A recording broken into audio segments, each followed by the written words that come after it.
जैसे ही ये लड़की अपना जूता उतारती है उसका वजन अचानक 200 किलो बढ़ जाता है, क्योंकि इस दुनिया में एक ऐसा जादुई जूता मौजूद है जिसे पहनते ही इंसान दुनिया का सबसे खूबसूरत व्यक्ति बन जाता है। रानी उस जादुई जूते को पाने के लिए पिछले 200 सालों से एक जादुई सेब के पेड़ की देखभाल कर रही थी ताकि वो हमेशा जवान बनी रहे। आखिरकार पेड़ में पहला जादुई सेब चमकते हुए जूते में बदल जाता है। रानी जैसे ही उन जूतों को पहनती है उसका शरीर फिर से जवान बनने लगता है, लेकिन सिर्फ 10 सेकंड के अंदर ही उसका असर खत्म हो जाता है। रानी को समझ आ जाता है कि वो इतनी बूढ़ी हो चुकी है कि जूते उसका पूरा भार झेल ही नहीं पाए। गुस्से में वो महल छोड़कर चली जाती है। फिर रात होते ही उसकी सौतेली बेटी चोरी छिपे महल में घुस जाती है। वो कुछ और ढूंढने आई थी, लेकिन तभी उसकी नजर सबसे चमकदार और खूबसूरत सेब पर पड़ती है। उसी समय रानी उसी कमरे की ओर आ रही होती है। जैसे ही दरवाजा खुलता है तभी एक तेज रोशनी चमकती है और वो देखती है कि उसकी सौतेली बेटी अब पहले से कहीं ज्यादा सुंदर बन चुकी थी और उसने जादुई जूते पहन लिए थे। ये देखकर रानी तुरंत अपनी शक्तियों से उस पर हमला करने की कोशिश करती है। आगे की कहानी जानने के लिए नीचे क्लिक करो।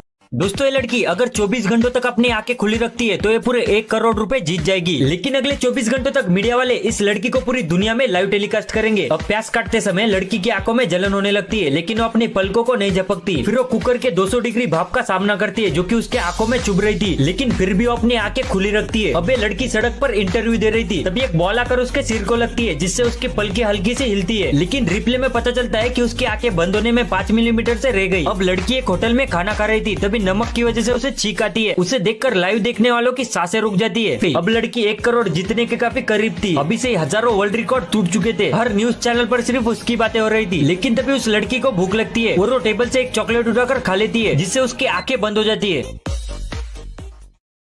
ये लड़की अपनी सेल्फी लेती है, लेकिन उसे सिर्फ 10 लाइक्स मिलते हैं। उसे जलन होती है क्योंकि उसकी दोस्त ने एक कीड़े के साथ फोटो ली और उसे 300 लाइक्स मिले। तभी उसके दिमाग में एक आइडिया आता है। वो बाहर पास के वर्म फूड वेंडर के पास जाती है और एक बाउल वर्म सूप मांगती है। भले ही वो उसे बहुत गंदा लगता है, लेकिन वो उसके साथ फोटो खींचती है। ये फोटो पहले से ज्यादा लाइक्स ले आती है, लेकिन ये उसके लिए काफी नहीं था। अब वो बीच पर जाती है और वहाँ फोटो खींचती है। भले ही रेत इतनी गर्म हो कि उसे छूना भी मुश्किल हो, उसकी फोटो लगभग उसकी दोस्त से ज्यादा लाइक्स पाने लगती है। तब वो पानी में कदम रखकर वेव आने से पहले फोटो खींचती है, लेकिन पोस्ट करने से पहले ही एक क्रैब उसे बीच से भगा देता है। इसके बाद वो डाइविंग करने जाती है। अब हर बार वो और पागलपंती भरी फोटो खींचती है और हर फोटो पर उसे पहले से ज्यादा लाइक्स मिलते हैं। लेकिन एक दिन वो एक पुराने पुल पर जाती है जिसके नीचे मगरमच्छ थे। वो डरते हुए अपना फोन निकालती है और लाइक्स के बारे में सोचते हुए फोटो खींचने की कोशिश करती है। अचानक उसका पैर फिसल जाता है। गिरते हुए भी वो फोटो लेने और पोस्ट करने में कामयाब रहती है और फिर अचानक वो अपने कमरे में जागती है।